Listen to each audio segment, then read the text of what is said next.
Check me out. Not in the car, not on my way to work.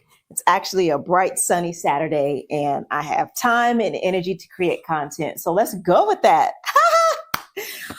Oh, yeah. What do I want to tell you? I have this idea of hosting webinars. Let me tell you where that's coming from. If you listen to one of the previous episodes where I was talking about my market research fail, what I discussed was me being in a room with women, talking and asking questions about what type of community they would enjoy. And the conversation still ended up about relationships, either because we love relationships, but we're frustrated with how they look, or we hate relationships because why do we have to keep talking about them? I'm an individual outside of romanticism. And I get both perspectives, right?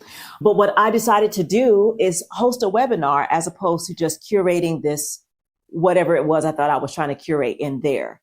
I decided to play to my strengths. And one of my strengths is to facilitate. If you give me a talk show, I'm going to be a great host. I'm going to be able to have conversations with the audience, with the panel, and curate discussion there. If you put me on the panel, I can chime in and hold conversations as a panelist. And if you just want me to present, Tam, we want to talk about the importance of watering your grass. Can you please give us 15 minutes on watering your grass? What I'm going to do is I'm going to do all the research on watering the grass. And by the time I get up in front of the audience and I have shaken off all my nerves because I am terribly afraid to present moments before it's showtime, I know. By the time I get up to execute, we're going to have the best time ever talking about watering grass. Listen here, guys. I don't know about y'all's water bill, but mine is ridiculous. And it's all because I want green grass. Little did I know, I should have just bought some green paint because y'all weren't going to be able to tell the difference. Like, that's what ends up happening. So I enjoy teaching. I love to watch people have an aha moment. And that existed even when I was a second grade teacher back in the early 2000s. I enjoyed watching those young minds all of a sudden understand what the plot was, what the plot twist was. They're able to figure out the antagonist, protagonist, right? All those things were great. And that has always existed. And I didn't realize that. So, of course, into the profession of counseling, I can see where I enjoy that more, because when people recognize the strength and the power that they have, their ability to see a thing differently and then live a different life as a result, that feeds and fuels me. I just love it. It is music to my ears to see people say, yo, I actually can. So I like that. And that's kind of what I want to do. So I want to combine those worlds. I want to combine the love to teach and present, the energy that I get from offering people a fun way to look at what could be a daunting topic, or let's say it is an exhilarating topic, but maybe presented in a different way.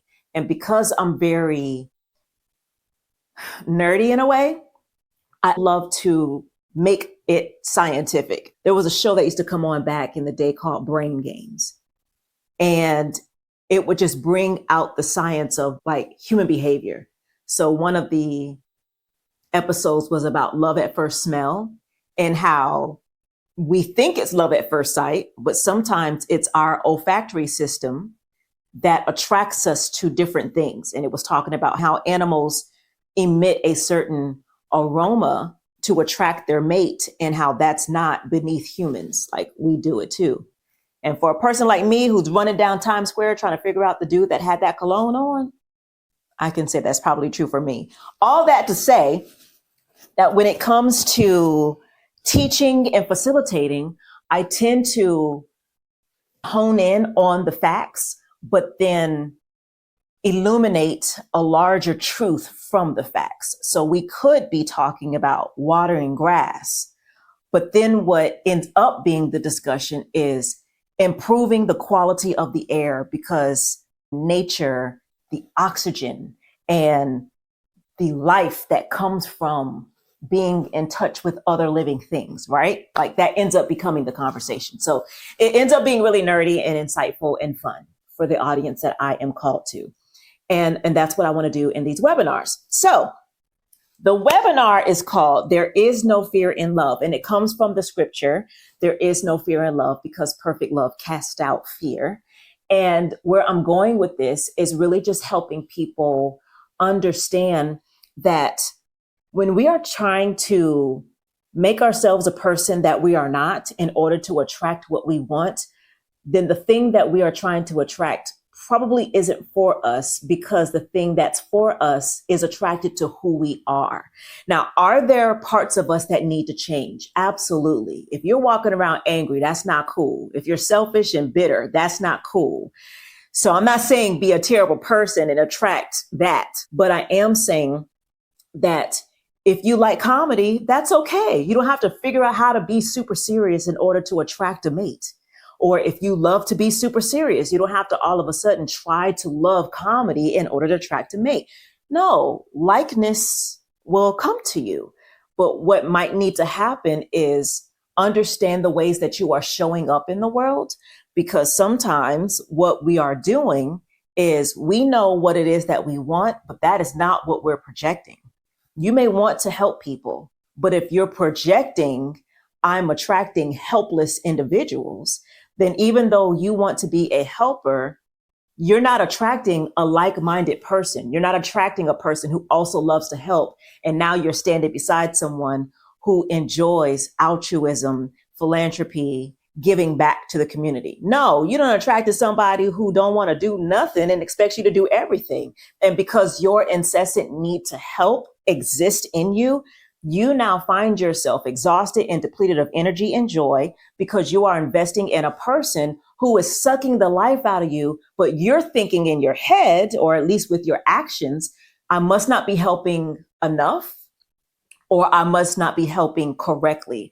Otherwise, this relationship would be thriving. So my goal in these series is to help unlock those truths and help people make informed decisions about themselves, so that way they can see what they're doing, how they are projecting, and who they are attracting in a clearer lens, in a different format, right? I'm adding the science to the philosophy of he smells good and she's pretty and this is who I want to date.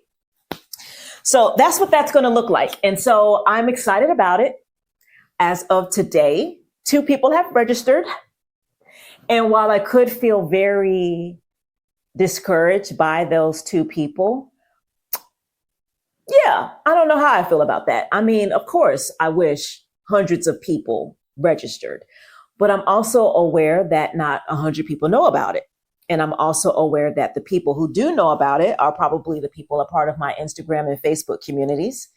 And they're not necessarily interested in coming up with $12.50 to listen to me talk when they see me talk in reels and they experience me in real life, or they don't really fit the demographics of the people that I'm marketing this to. Like if you've been married for 15 years, you don't need to sit in a webinar and listen to me talk about people who are fixers, who are attracting projects, or people who are strategists, who are attracting people who live in chaos. They don't need to listen to that because they're about to go on a date with the person they've been dating for the past 10 years.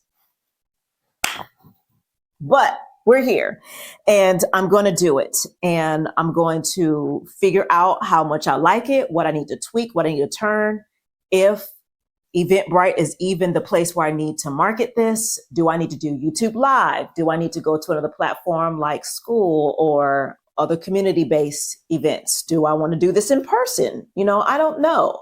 That's why this channel exists. I don't know what I'm doing. I just know that doing nothing is not an option. And I know that living a complacent life is not fulfilling. And I just insist on being fulfilled because I don't see why I shouldn't be. I think I've done a fantastic job with helping other people see the light and helping other people navigate these muddy waters. And now I got to help me. I have to help myself. So this is my online diary on how that's looking. And I can't wait to come back and tell you guys about how my webinar turns out. So yeah, there is no fear in love.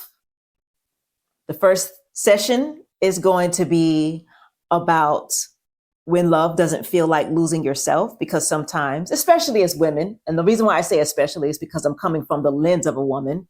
Believe it or not, I have never lived the experience of a man. So while I might have textbook answers or testimonial responses to a man's experience, I can't speak to what I don't know. But I do know that from a lot of women's mouths, myself included, we find ourselves conforming to the likes of a man because we feel like that's what we're supposed to do. And we don't see it as losing ourselves. We see it as compromise. And in some ways it is, but that's the part of the webinar to really differentiate the two. Compromise should not require you to sacrifice your core values or the essence of you, right? Like, again, you don't have to stop liking comedy because you're attracted to a guy who wants to read periodicals all day long.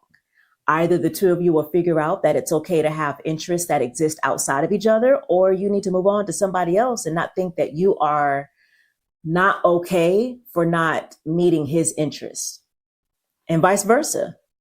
A guy shouldn't be doing that either. Oh, she loves a guy that dresses up all the time. There could be some compromise in that. You know what? Let me buy more suits because this woman that I likes to be fancy. But if you are a guy that loves to just chill and your thing is sports or your thing is working out or gardening, and you are attracted to a woman who doesn't think very much of that, one of two things is true. Either you guys need to get to a place to where it's okay to have interests that exist outside of each other, or bro, you need to find somebody who enjoys what you enjoy, or at least enjoys that you enjoy what you enjoy. But changing your core in order to dress up with a woman who loves to see a guy in a necktie when there are no parts of your life that really require that, that's not cool because you're good as is, right? So we want to talk about that. We want to talk about the difference between compromising for the sake of meeting a common goal or compromising for the sake of attracting a person who doesn't appreciate you for who you are. Given that you're a good person, nobody should appreciate a jerk. All right. Anywho, I'll let you guys know how it goes. I have a lot going on this week. I'm sure a lot of you do, but we're going to push through it because that's what we do when we are ambitious or when we are curious. We dig deeper in order to reach more and do better. So next time I talk to you guys, I should be on the other side of doing better. Not perfect, but definitely better. So excited to grow with you guys.